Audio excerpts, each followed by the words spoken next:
इस दुनिया का एक नियम है, अगर तुम कमजोर रहोगे तो तुम्हारा शोषण किया जाएगा। जरूरत से ज्यादा अच्छा बनोगे तो तुम्हारा फायदा उठाया जाएगा। कभी देखा है कि जंगल में कौन सी पेड़ पहले काटा जाता है? जो पेड़ सीधा होता है सबसे पहले उसको ही काटा जाता है। कमजोर रहोगे तो कोई तुम्हें उठने नहीं देगा। यह दुनिया तुम्हें हमेशा ही नीचे गिरा देगा। तुम्हें ताकतवर इसलिए नहीं बनना है कि तुम लोगों को दबा सको। तुम्हें ताकतवर इसलिए बनना है ताकि लोग तुम्हें दबा ना सके। आज की इस कहानी के जरिए हम जानेंगे कि अगर तुम कमजोर रहोगे तो तुम्हारे साथ क्या किया जाएगा। एक बार की बात है, गौतम बुद्ध अपने शिष्यों के साथ बैठे थे। उसी समय राजा अजातशत्रु वहां पहुंचे और बुद्ध से कहने लगे, हे बुद्ध, जब से मैं आपका शिष्य बना हर कोई मेरा शोषण कर रहा है।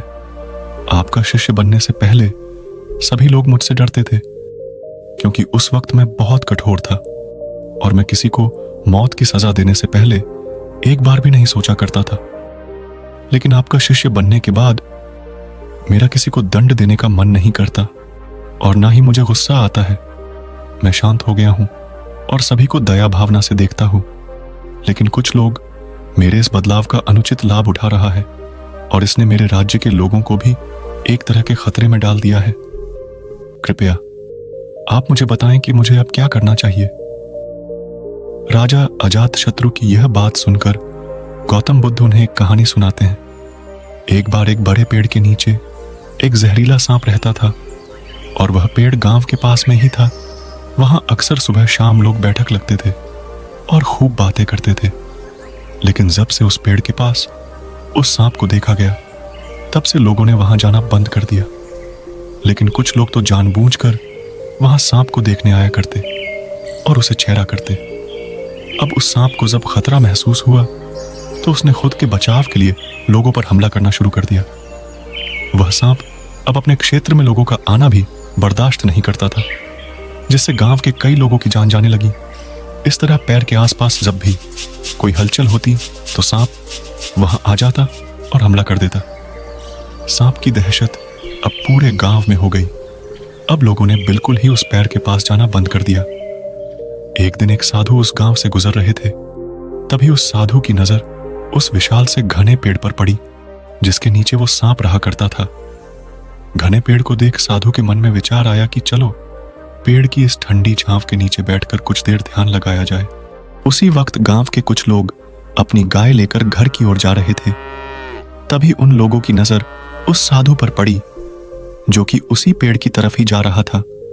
तभी लोगों ने उस साधु को सांप के बारे सावधान करते हुए कहा कि आप उस पेड़ के पास मत जाना, वहां एक जहरीला सांप रहता है जो जरा सी हलचल होने पर हमला कर देता है और अब तक कई लोगों को काट भी चुका है।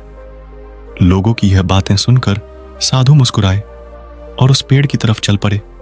जगह को थोड़ा साफ करके जैसे ही साधु ध्यान करने के लिए बैठे, तभी सांप हलचल सुनकर साधु के सामने आ पहुंचता है और फूंकारने लगता है।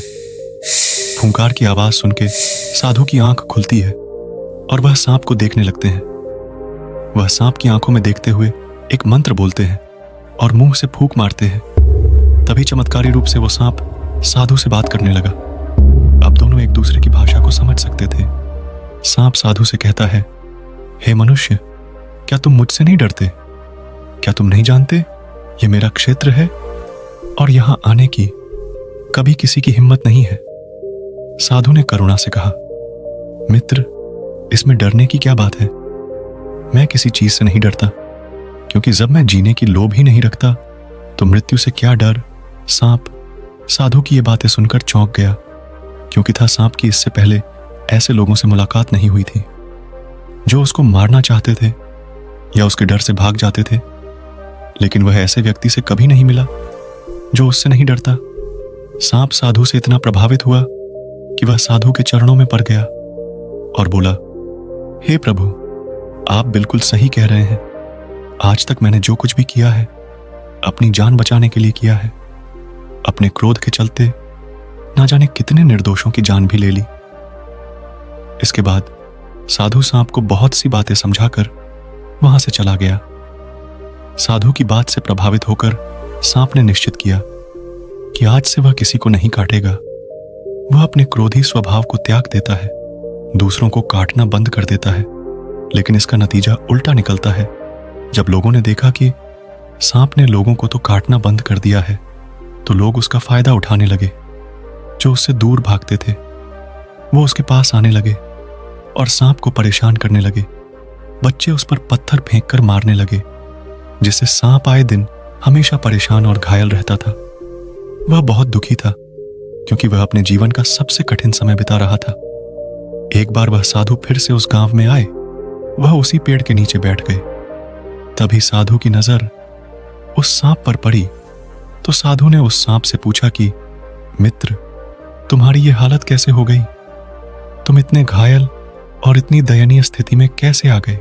सांप ने कहा, जब से आपने मुझे अपने हिंसक स्वभाव को छोड़ने के लिए कहा, तब से मैंने निश्चय किया कि अब मैं किसी पर हमला नहीं करूंगा। मैंने क्रोध करना छोड़ दिया और शांति को अपना लिया, जिसका नतीजा ये हुई कि लोग मुझे परेशान करने लगे, दुर्व्यवहार करने लगे। कोई पत्थर से मरता है तो कोई डंडे से पीटकर चला जाता है। सांप की बात सुनकर साधु ने कहा, मित्र, मैंने तुमसे कहा था कि बेवजह दूसरों को मत काटो, लेकिन मैंने तुम्हें तुम्हारी आत्मरक्षा के लिए हमला करने से नहीं रोका था। कहानी सुनाने के बाद बुद्ध ने राजा से कहा, हे राजन, तुमने भी मेरी बात को गलत तरीके से अपनाया। मैंने आपसे अपने कर्तव्य को छोड़ने के लिए नहीं कहा था, किंतु आप अपने कर्तव्य से ही विमुख हो गए। आप एक राजा हैं, अतः पूर्ण रूप से साधु की तरह व्यवहार करना आपको खतरे में डाल सकता है। तुम्हें सिर्फ अंदर से साधु की तरह रहना था और बाहर से राजा की तरह, ताकि जरूरत पड़ने पर खुद की, प्रजा की और राज्य की रक्षा कर सको। दोस्तों, बिल्कुल ऐसे ही जंगल में होता है। जो सबसे सीधा पेड़ होता है उसको सबसे पहले काटा जाता है, और यही कानून दुनिया के लोगों पर भी लागू होता है। अच्छे भोले लोगों का खूब फायदा उठाया जाता है। अच्छे लोगों को जिंदगी में अनेकों दुखों का सामना करना पड़ता है। इसलिए कभी किसी को अपना फायदा मत उठाने दो। लोगों को उनकी मर्यादा में रखने के लिए खुद को परिस्थिति के अनुसार बदलना सीख जाइए, अन्यथा आपका हाल भी उस राजा सांप की तरह हो जाएगा।